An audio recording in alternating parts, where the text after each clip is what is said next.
Hai semuanya, di sini saya akan menjelaskan apa itu definisi katarak. Definisi katarak adalah suatu penyakit yang mempengaruhi fungsi lensa mata karena protein pada lensa mata membentuk gumpalan sehingga lensa mata menjadi keruh dan sulit ditembus cahaya. Nah, katarak ini sering terjadi karena proses penuaan atau usia tua, dan katarak dapat terbentuk pada salah satu mata saja atau bisa keduanya. Selanjutnya yaitu penyebab katarak. Penyebab katarak yang paling umum ditemui adalah akibat proses penuaan atau trauma yang menyebabkan perubahan pada jaringan mata. Lensa mata sebagian besar terdiri dari air dan protein. Dengan bertambahnya usia, lensa menjadi semakin tebal dan tidak fleksibel. Hal ini menyebabkan gumpalan protein dan mengurangi cahaya yang masuk ke retina. Sebuah lapisan yang sensitif terhadap cahaya yang terletak di belakang dalam mata yang pada akhirnya menyebabkan pandangan kabur dan tidak tajam. Perubahan lensa mata diawali dengan warna kuning kecoklatan ringan, tetapi semakin memburuk seiring dengan berjalannya waktu. Selanjutnya yaitu proses terjadinya katarak. Semakin pelan pergantian sel, semakin menumpuk sel-sel lama di dalam lensa mata. Padahal lensa mata pada dasarnya mengandung air dan protein. Maka ketika protein-protein ini menumpuk, terbentuklah lapisan keruh dalam lensa mata yang disebut katarak. Nah, selanjutnya yaitu tanda-tanda gejala. Yang pertama, penglihatan kabur atau blur seperti berkabut atau redup, bahkan bisa sampai kebutaan.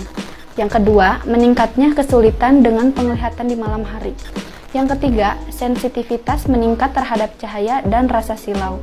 Yang keempat, perlu penerangan yang lebih terang untuk membaca dan aktivitas lainnya.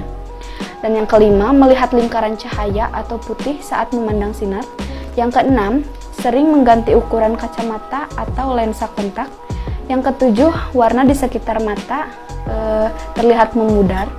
Dan yang terakhir yaitu penglihatan ganda dalam satu mata. Selanjutnya yaitu komplikasi pada katarak. Komplikasi ini dapat muncul pasca operasi tergolong rendah. Namun bila operasi katarak atau kekeruhan lensa mengalami komplikasi, maka mungkin saja terdapat kehilangan penglihatan sebagian maupun total. Beberapa komplikasi yang dapat muncul akibat operasi katarak atau kekeruhan lensa misalnya infeksi mata atau endoflammitis, pembengkakan, dan terdapat cairan pada pusat lapisan saraf mata atau edema malucasistoid, pembengkakan lapisan bening mata atau edema kornea. Nah, selain itu juga dapat terjadi komplikasi berupa perdarahan di depan mata atau hifema dan lepasnya lapisan retina mata atau ablasio retina akibat proses katarak atau kekeruhan lensa. Itu penanganan katarak. Ketika gejala muncul, untuk meningkatkan penglihatan sementara waktu dapat menggunakan kacamata atau kacamata pembesar, pencahayaan yang cukup terang, atau alat bantu penglihatan lainnya. Perlu dipertimbangkan untuk dilakukan tindakan pembedahan ketika katarak telah berkembang cukup parah sehingga mengganggu penglihatan dan mempengaruhi kehidupan sehari. Nah, selanjutnya yaitu pencegahan katarak. Yang pertama dari pencegahan katarak ini yaitu lindungi mata dari sinar ultraviolet, misalnya dengan memakai kacamata hitam saat di luar ruangan. Yang kedua yaitu lakukan pemeriksaan mata secara teratur. Yang ketiga, berhenti merokok. Yang keempat, makan buah dan sayur yang mengandung antioksidan, misalnya makan buah-buahan yang segar, minum jus buah yang segar, dan lain sebagainya. Yang kelima, menjaga berat badan agar tetap sehat. Dan yang terakhir, jaga atau kontrol diabetes dan kondisi medis lainnya.